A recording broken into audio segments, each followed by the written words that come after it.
Hey everyone, Miss Knittycat here, and in this video I'm going to show you how to knit basic stockinette stitch socks. I've provided the details for the pattern for this particular sock pair that you see here. It's in the description field, and the yarn that I used for this is the Patons Kroy Socks Yarn. It is a good sock weight yarn to use. It's got a blend of 75% wool and 25% nylon. And the yarn itself, as you can see, is sock weight, or what's called super fine weight. And so it is thinner than the standard worsted weight or medium weight yarns that we tend to use for a lot of things. Another sock weight yarn that I found is good is this Premier Serenity sock weight yarn. And these are not paid promotions, just my experiences with these yarns. That one actually feels a little bit even finer than this Patons. It has a little less wool, and so in terms of softness, I think this is more softer than this one, but this has more wool content, so I prefer this one just for a good sturdy warm sock. And because it's variegated, it provides a wonderful striping effect, as you can see here. So let me get started. Now for knitting socks, you need to make sure that you do have a yarn that fits the gauge. So I've provided the gauge down below, and the gauge essentially just says that given a particular needle size, if you were to knit with that yarn, how many stitches would you get within an inch? And so what you want to do is to make sure that you have the right gauge. Whichever sock yarn you have, you can get the needle size that's mentioned in the pattern and then make a small swatch like this, just about 10 or 12 stitches. Do a stockinette stitch socks, a gauge or swatch. So one row knit, one row purl, knit a little bit, maybe about an inch, inch and a half. And then you want to measure it. Just use a ruler and measure to see within an inch how many stitches are you getting. So just count the stitches right there, both horizontally and vertically, and then that'll give you your gauge. If your gauge is bigger, as in you're getting more stitches, then or rather you're getting fewer stitches than what I'm getting, then you'll need to go down one needle size. If you're getting more stitches than what I have stated in the gauge, then you're going to go up one needle size. As long as you're fairly close to that gauge, the sock should work. Because of the flexibility and the stretchability of the yarn, there's a little bit of leeway there for the sock gauge, but you do want to check your gauge first. Okay, let's get started. So to knit socks, you do need double pointed needles, and you're going to need 4 needles. The stitches are going to be on 3 needles, and then you're going to work the stitches around with the 4th needle, and I'll show you that in just a bit. And I also forgot to mention that in the interest of time, I've broken this video up into 3 separate parts.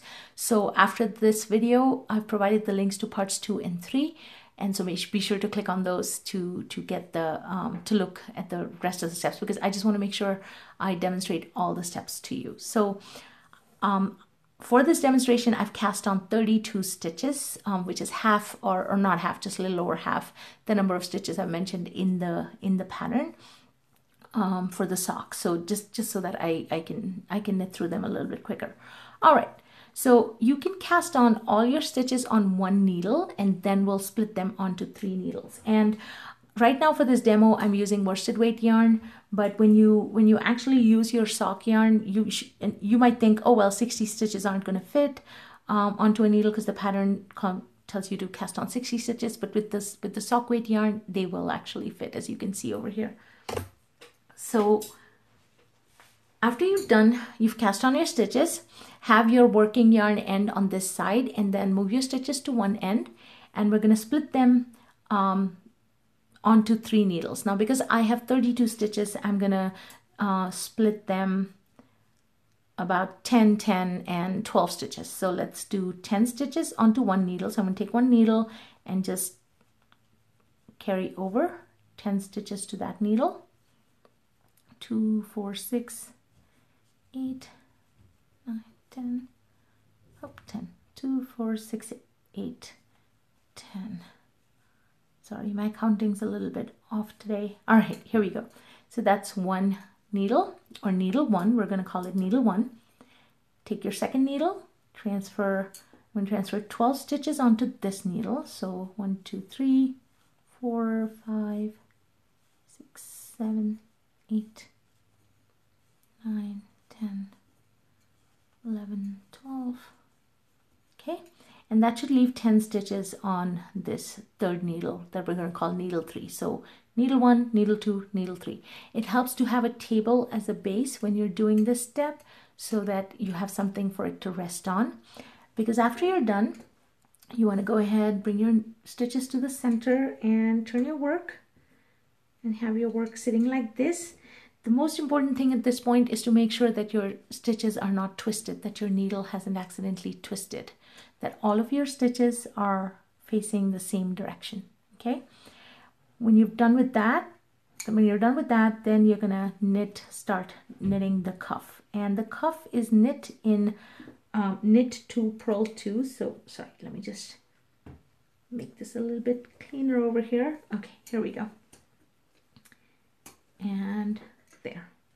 So I'm just going to move the stitches to this end for these 2 needles right here, and we're going to knit around with this 4th needle. So you're going to pick up your work, make sure your stitches aren't twisted, you pick up your work, and then make sure you have the working yarn, take your 4th needle, and you're going to start knitting with that. So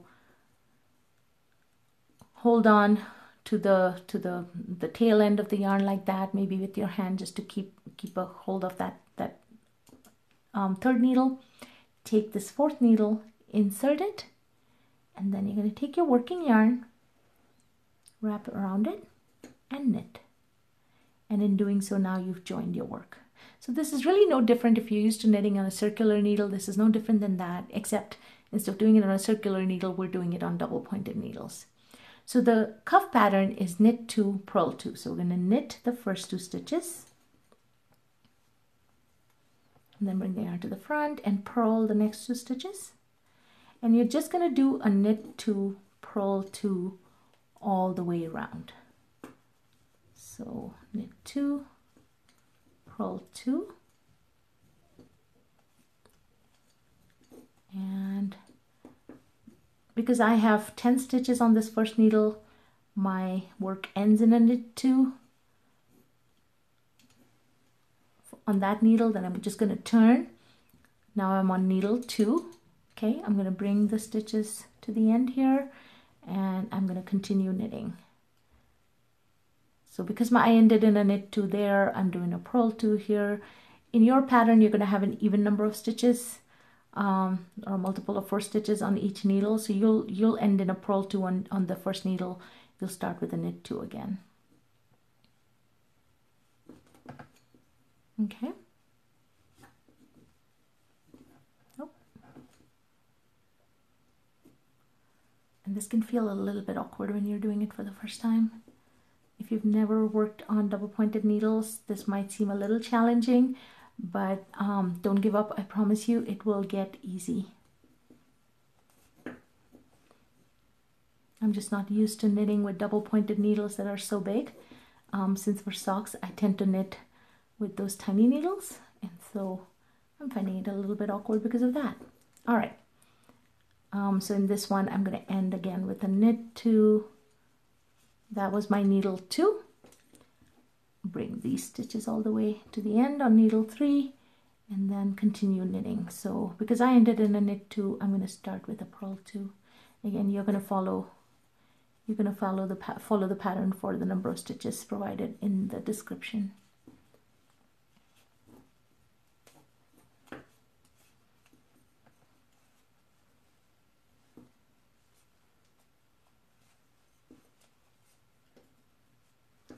And so we end in a knit 1, knit 2, purl 1, purl 2. Okay.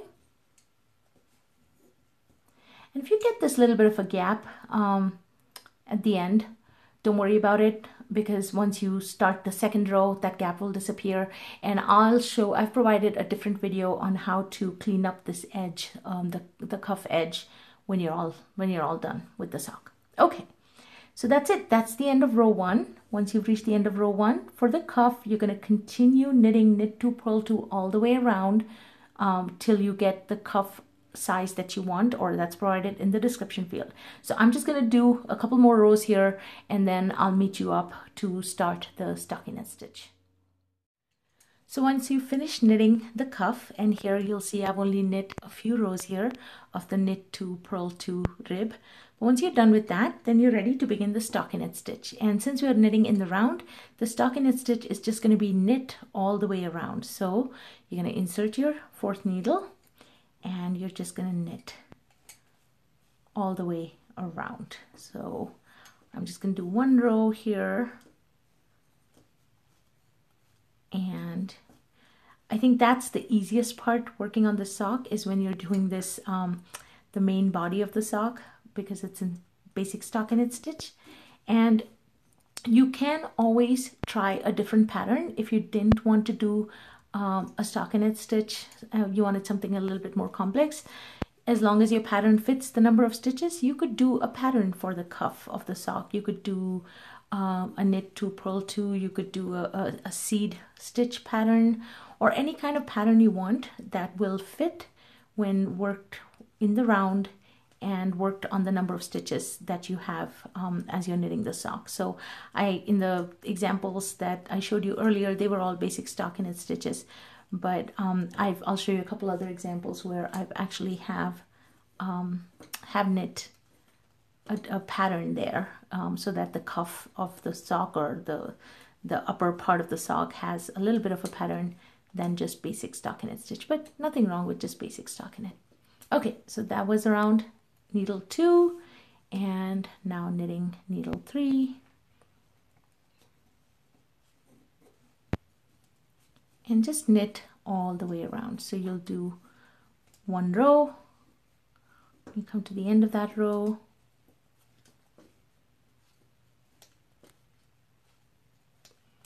and you can tell because that was needle 3, here's our join. You'll continue knitting around in the knit stitch. So insert the 4th needle and keep knitting. And that's it. You'll keep going round and round, doing the upper body of the sock, the part below the cuff, and you'll keep knitting until you have the cuff of the sock knit to whatever length you want, the upper part of the sock. I think the pattern tells you to do it such that it's 4 inches from the top, but if you want a longer sock, then you can keep knitting it longer. And just wanted to show you a couple examples here. Here's one sock that I knit up actually with variegated yarn. You can see I used a different pattern for the cuff there. In this case, I actually used a pattern for not just the cuff part, but then also the body of the sock. So lots of different variations you can do there. But basic stockinette, you'll just keep knitting, knit all the way around. So this will be the end of part 1. I'll pick it up again in part 2. So make sure you click on the part 2 link to continue watching how to make this basic sock. The link's right here in the description field. See you there.